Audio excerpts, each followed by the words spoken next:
त्रिस्तरीय पंचायत व्यवस्था में एक सरपंच के पास जो शक्तियां हैं वो सांसद और विधायकों को भी नहीं है। सरपंच अपनी पंचायत को नई ऊंचाइयों पर ले जा सकते हैं। उनके भरोसे से ही प्रदेश में विकास का कारवां चल रहा है।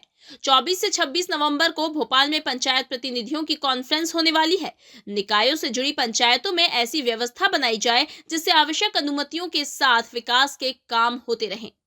ये बात मध्य प्रदेश के मुख्यमंत्री डॉक्टर मोहन यादव ने जम्बूरी मैदान में कही।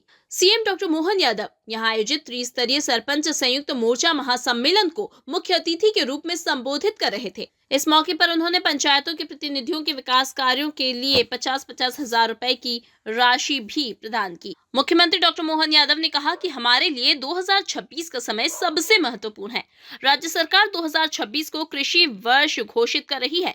उन्होंने कहा कि प्रदेश में रोजगार आधारित उद्योग स्थापित किए जा रहे हैं। एसओआर बदलने की बात की है, 22 में बदला था। कल मैंने जो हमारे वो हैं उनको बदलने के लिए कहा, उन्होंने कहा साहब हम बदल देंगे, लेकिन इसका कोई सिस्टम बनाएंगे कि हम कितने साल में एसओआर बदलेंगे। बार बार ये करने की जरूरत नहीं है। हम तय करेंगे कि 3 साल में या 5 साल में एसओआर में रिवीजन होगा, ये फिक्स कर देंगे ताकि कोई बाद में भी आए तो भी ये परिस्थिति ना बने। 5वें वित्त के बारे में इन्होंने कहा कि 3 किस्तें बाकी हैं, बिल्कुल नहीं बाकी है 3 किस्त, 1 किस्त बाकी है, पर तो टाइम अलग अलग मानते हो, इसलिए 2 बाकी है। और पहले की स्थिति अभी हमने डिलीट नहीं की, कह रहा पहले की स्थिति थी नहीं, ठीक है। हाँ, दूसरा ये मनरेगा में जो लंबित बिलों की बात आपने की है, मैंने कल उस वक्त लंबा डिस्कशन किया है। भारत सरकार के नए पोर्टल पर पुराने बिल नहीं चलेंगे और जब तक वो पुराने बिल डिलीट नहीं होंगे तब तक वो नए पोर्टल पर नहीं आएंगे। एक बात आप समझ लो, पिछले 1 साल में जो काम हुए होंगे सब पर नहीं है, वो जो जीएसटी है वो सब पर नहीं है। अगर 1.5 लाख या 2.5 लाख से ज्यादा जिसका ट्रांजेक्शन है उसको देना पड़ेगा 2%। तो पिछले बार वाले में जो काम 2.5 लाख से ज्यादा जिन ठेकेदारों ने किए हैं, जिसके बिल लिए होंगे, उसका 2% आपको लगेगा। 2 विकल्प अभी बचे हुए हैं, यदि वो हो गए तो आपको नहीं लगेगा, अन्यथा नए पोर्टल के हिसाब से भारत सरकार का पोर्टल है। अब जब भी कोई काम आप कराएंगे, 1.5 लाख से ज्यादा का काम होगा तो उस पर 2% वो कटरा होना ही है। और इसे उस पर हमें सख्ती आपको रखनी चाहिए, आपको कोई रियायत नहीं करनी चाहिए और आपको सख्ती रखनी चाहिए। लेकिन 1 साल का जो बैकलॉग है पिछला, जो पोर्टल आप पुराने बिल के कारण कह रहे हो, वो नए पोर्टल में नहीं चढ़ सकते। लेकिन हम सरकार से ये आग्रह कर रहे हैं, भारत सरकार से, कि एक बार ये अनुमति दे दें, या तो मध्य प्रदेश सरकार एक बार उसको पिछले वर्ष वाले को वेव ऑफ कर दे। 2 ही रास्ते हैं, तीसरा कोई रास्ता नहीं है, अन्यथा। लेकिन मुझे लगता है इस पर हमें मन बनाना चाहिए ताकि हम अपना बैकलॉग खत्म कर लेंगे, नहीं बाद में हमको निर्माण कार्यों के पैसे में संकट आएगा। 15वें वित्त की टाई बंटाई उसका मैं बोल चुका हूं। 16वें वित्त के आयोग के सामने हमने राज्य सरकार का प्रस्ताव रखा है और अपनी बातें कही हैं। विवेकाधिकार में आगे आपने 2 लाख की बात कही है, मैंने कल असेसमेंट कराया था। 2 लाख तो सरपंच के पास कोई राशि नहीं होती, लेकिन 15वें वित्त में प्रशासनिक राशि होती है, ये आपको अच्छी तरह से पता है। फिर भी मैंने कल असेसमेंट कराया था और वो घोषणा में मुख्यमंत्री से कराऊंगा, सामने बैठे उनको पर्ची दे दूंगा।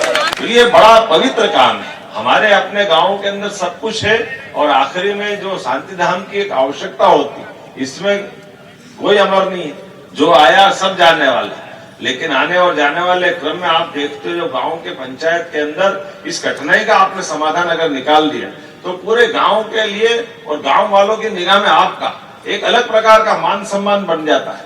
पंचायत को एक अलग निगाह से देखते हैं। कई सारे लोग जिनको रोजमर्रा काम नहीं पड़ता, लेकिन ऐसे कामों को लेकर एक अलग आनंद आता है। हमारी सरकार रोजगार आधारित भी बहुत काम कर रही है, इसलिए रोजगारों को लेकर भी हम बहुत गंभीर है। पंचायतों के माध्यम से भी भविष्य में हमारे कुटीर उद्योग, लघु उद्योग, रोजगार आधारित उद्योग, सभी प्रकार के कामों को लेकर के लंबी प्लानिंग से हम काम कर रहे हैं। और आने वाले समय में तो ये कृषि वर्ष हम घोषित करने वाले हैं 2026 का कृषि आधारित वर्ष। ये इस वर्ष का रोजगार और उद्योग वर्ष था, अगला साल कृषि आधारित उद्योग का।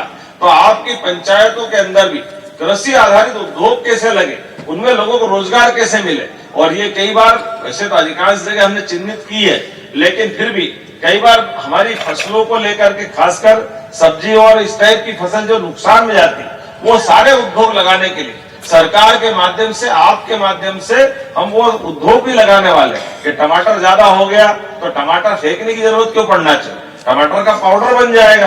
प्याज, लहसुन, आलू, ऐसे कई प्रकार के अलग अलग फसलें हैं। तो सभी क्षेत्रों में जितना अच्छा हो सकता है सरकार के माध्यम से प्रत्येक क्षेत्र में आगे बढ़ रहे हैं। इसी प्रकार से स्कूल कॉलेज, और स्कूल कॉलेज में नहीं, आप तो अंदाज लगा लो, हमारी सरकार बनने के बाद हमने मेडिकल कॉलेज भी बहुत तेज गति से खोले और एग्रीकल्चर कॉलेज भी बहुत तेज गति से खोले। विकास के लिए शिक्षा और चिकित्सा, इस दोनों तरह से, और शिक्षा भी कौन सी, हार्टिकल्चर, एग्रीकल्चर, फ्लोरिकल्चर, इसके माध्यम से रोजगार की बड़ी संभावना है। अब हमारे अपने विकास के इस क्रम में लंबे समय तक चलने के लिए जब आज आपसे बात कर रहे हैं तो आखिरी बात तो नहीं है, लेकिन त्योहार तो खूब आनंद से मनना चाहिए कि नहीं मनना चाहिए। तो जहां जहां हमने, ये भी आप भी जरा माननीय मंत्री जी के माध्यम से मंगा लेना, हमारे भगवान राम के, भगवान कृष्ण के या धार्मिक महत्व के ऐसे कौन कौन से स्थान हैं जो चिन्हित होने से बचे हैं, उनको भी तीर्थ हमारी सरकार बनाने जा रही है। जोरदार अभिनंदन करें। वो स्थान भी आप बताना, ऐसे प्रत्येक स्थान को हमने अपने राज्य की भौगोलिक सीमाओं के अंदर, भगवान राम अगर अयोध्या से चित्रकूट आए और चित्रकूट से बाद में आगे बढ़े तो किन किन मार्ग से आए और गए होंगे, प्रत्येक स्थान देवस्थान की तरह, वो तीर्थ की तरह विकसित होना चाहिए। ऐसे ही मथुरा वाले, अलीगढ़ वाले बैठे राष्ट्रीय अध्यक्ष जी, जोरदार ताली बजाओ। हमने इनके गोपाल कृष्ण कन्हैया के लिए भी योजना बनाई, हमने प्लान बनाया है कि मथुरा से भगवान कृष्ण कंस को मारने के बाद शिक्षा ग्रहण करने आए तो मथुरा से आने का रास्ता कौन सा, और यहाँ से द्वारका जाने का, नरकासुर को मारने के असम जाने का, हर बार मध्य में मध्य प्रदेश है तो उत्तर दक्षिण पूर्व पश्चिम कई बार भगवान कृष्ण मध्य प्रदेश से गुजरे होंगे। तो जिस जिस मार्ग से गुजरे और वहां की कोई लीलाएं जुड़ी है, प्रत्येक स्थान को तीर्थ बनाने का काम हमारी सरकार के माध्यम से होगा। मैं आप सबको बधाई देना चाहूंगा।